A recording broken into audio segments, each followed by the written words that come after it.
Assalamualaikum warahmatullahi wabarakatuh. Perkenalkan, saya Sofiyuni Fitri sebagai moderator dan juga teman-teman saya ada Nuri Alia dan juga Silvi Wahyuni. Kami akan mempresentasikan tentang mereview jurnal dari mata kuliah Teori Ekonomi Mikro 2. Yang pertama akan direview oleh Silvi Wahyuni. Kepada Silvi Wahyuni, kami persilahkan. Baiklah, saya akan mempresentasikan review jurnal yang pertama, yaitu pengaruh tingkat pendidikan, pengangguran, dan kemiskinan terhadap kriminalitas di Indonesia. Jurnal ini diambil dari Jurnal Kajian Ekonomi dan Pembangunan, volume 1, nomor 1, halaman 21 sampai 36, tahun Februari 2019. Dengan penulis Suci Rahmalia Aryusni Niketriani, dengan reviewer Noria Alia, Sofiyuni Fitri, dan Silvi Wahyuni. Tanggal review yaitu tanggal 3 bulan Mei 2023. Tujuan penelitiannya adalah untuk menganalisis pertama, pengaruh tingkat pendidikan terhadap kriminalitas di Indonesia. Yang kedua, pengaruh pengangguran terhadap kriminalitas di Indonesia. Yang ketiga, pengaruh kemiskinan terhadap kriminalitas di Indonesia. Yang keempat, pengaruh tingkat pendidikan, pengangguran, kemiskinan secara bersama-sama terhadap kriminalitas di Indonesia. Objek dari penelitian ini adalah tingkat pendidikan, pengangguran, kemiskinan, dan kriminalitas.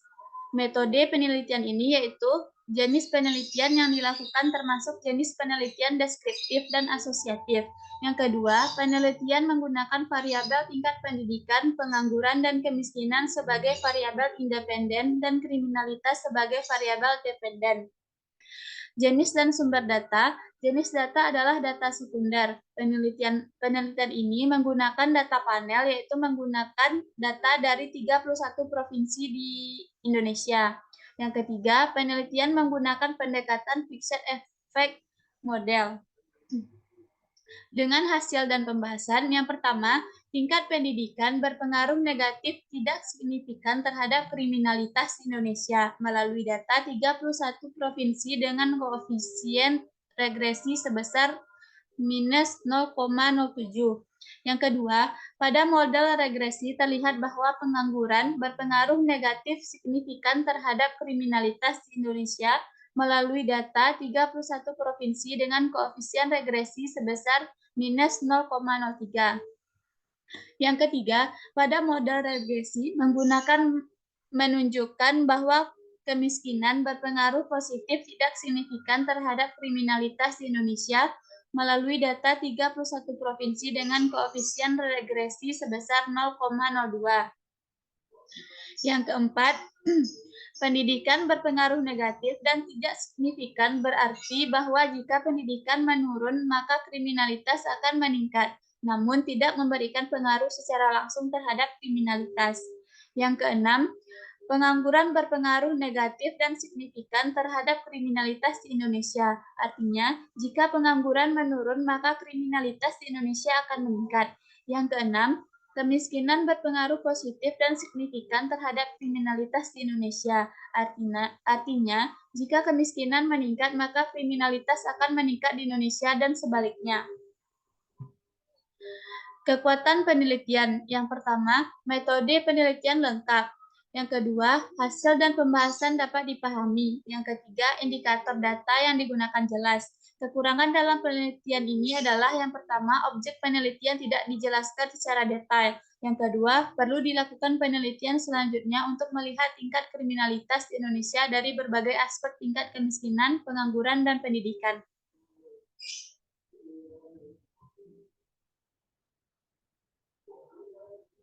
Baik, terima kasih Silvi Wahyuni. Selanjutnya akan dijelaskan oleh Nuri Alia. Kepada Nuri Alia akan dipersilakan.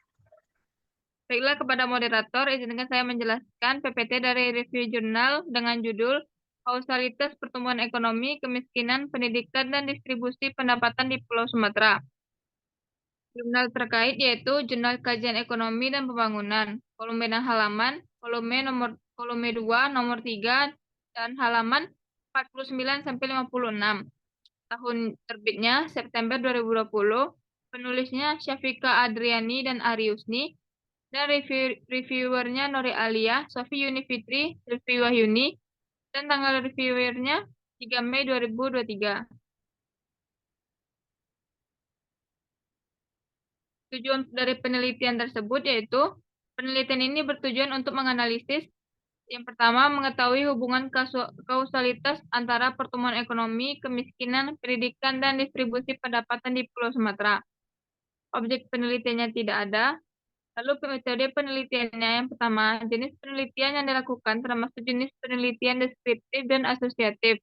Yang kedua, penelitian menggunakan data pertumbuhan ekonomi, persentase penduduk miskin, rata-rata lama sekolah, dan Gini rasio.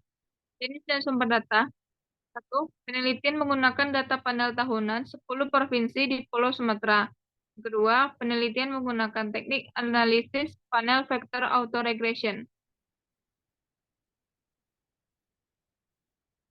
Hasil dari penelitian tersebut yaitu masing-masing nilai pada uji kointegrasi Pedroni sebagian besar berada pada nilai lebih besar dari 0,05 sehingga tidak terdapat kointegrasi pada variabel. Yang kedua, berdasarkan pengujian kausalitas Granger, tidak terdapat hubungan kausalitas maupun hubungan satu arah antara pertumbuhan ekonomi dengan kemiskinan di Pulau Sumatera. Yang ketiga, berdasarkan pengujian kausalitas Granger, dapat diketahui bahwa tidak terdapat hubungan kausalitas antara kemiskinan dengan distribusi pendapatan di Pulau Sumatera. Namun, terdapat hubungan satu arah antara kemiskinan terhadap distribusi pendapatan. Yang keempat, berdasarkan pengujian kausalitas Granger, bahwa tidak terdapat hubungan kausalitas maupun hubungan satu arah antara distribusi pendapatan dengan pendidikan di Pulau Sumatera. Yang kelima, berdasarkan pengujian kausalitas Granger, bahwa tidak terdapat hubungan kausalitas antara pendidikan dengan pertumbuhan. Namun, terdapat hubungan satu arah antara pertumbuhan ekonomi terhadap pendidikan. Karena berdasarkan pengujian kausalitas Granger, bahwa tidak terdapat hubungan kausalitas hubungan satu arah antara pertumbuhan ekonomi dengan distribusi pendapatan di Pulau Sumatera. Yang ketujuh, berdasarkan pengujian kausalitas, Granger bahwa tidak terdapat hubungan kausalitas antara pendidikan dan kemiskinan, namun terdapat hubungan satu arah antara kemiskinan terhadap pendidikan di Pulau Sumatera.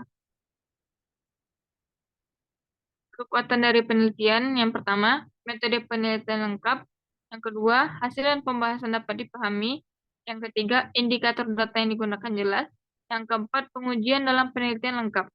Kekurangan dari penelitian, yang pertama, tidak terdapat objek penelitian dalam penulisan artikel. Dan yang kedua, perlu dilakukan penelitian selanjutnya untuk melihat hubungan kausalitas terhadap variabel data lainnya.